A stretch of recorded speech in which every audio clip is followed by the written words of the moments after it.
वो कह रहा है कि a long wire of square cross section of side length L, समझो जरा, एक लॉन्ग वायर है जिसका क्रॉस सेक्शन स्क्वायर है। सुनो, एक लॉन्ग वायर है जिसका आपका क्रॉस सेक्शन कैसा है, स्क्वायर शेप का है। तो कैसे बनेगा डायग्राम इसका, ये देखिए, ये हमने वायर का क्रॉस सेक्शन आपको दिखाया और वायर कुछ इस तरीके से रखा होगा। ठीक, ध्यान सुनिएगा, this is the cross section of wire, this is the cross section of wire. ठीक, अब इसकी जो लेंथ है वो एल आप अज्यूम कर लीजिए,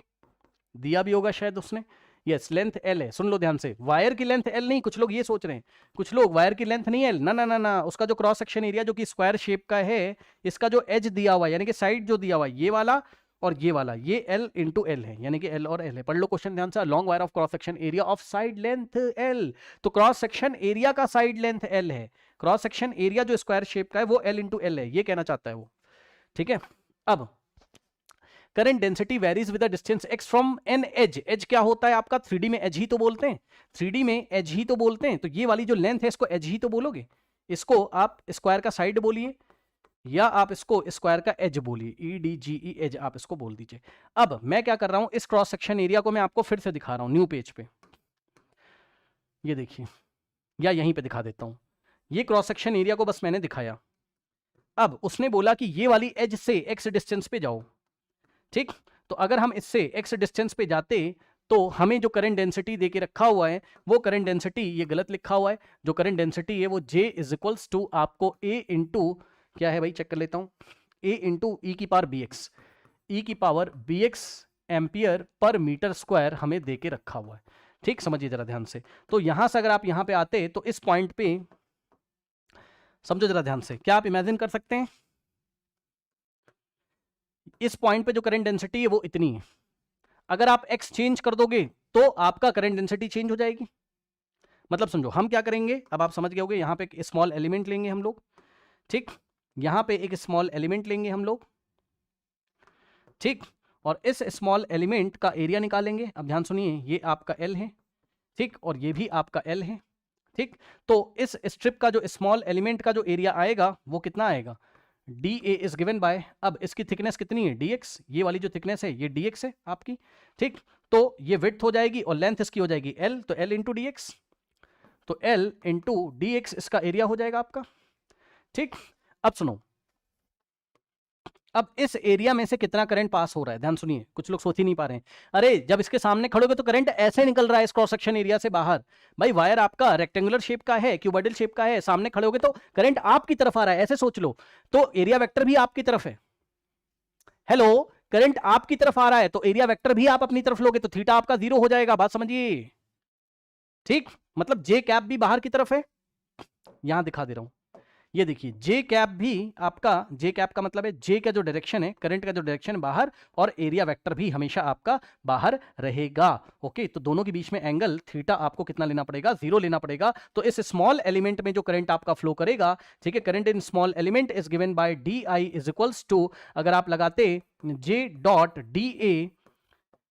ठीक है, तो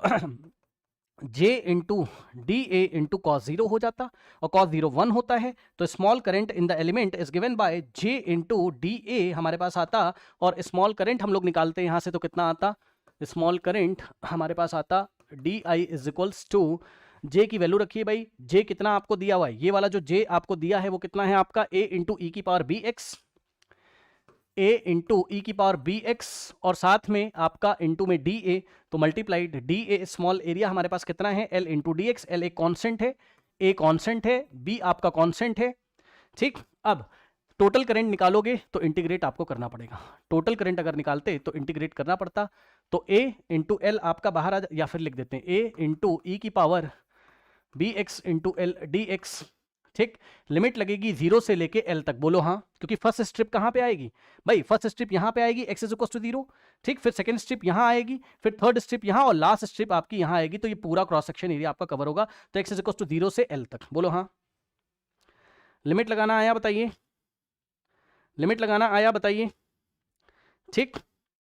तो आप 0 से L लिमिट लगाएंगे, अब आपका कांस्टेंट A और L बाहर आ जाएगा, तो ए एल आपका बाहर आ गया, इंटीग्रेशन 0 टू एल ई की power B X D X. अब जिसको इसका इंटीग्रेशन नहीं आता है तो मैं आपको बता देता हूं कि कभी भी अगर ऐसा आ गया इंटीग्रेशन ऑफ ई की पावर कोई भी कांस्टेंट इनटू एक्स है अगर, तो कुछ नहीं करना है, ई की पावर एक्स का इंटीग्रेशन उतना ही होता है, मतलब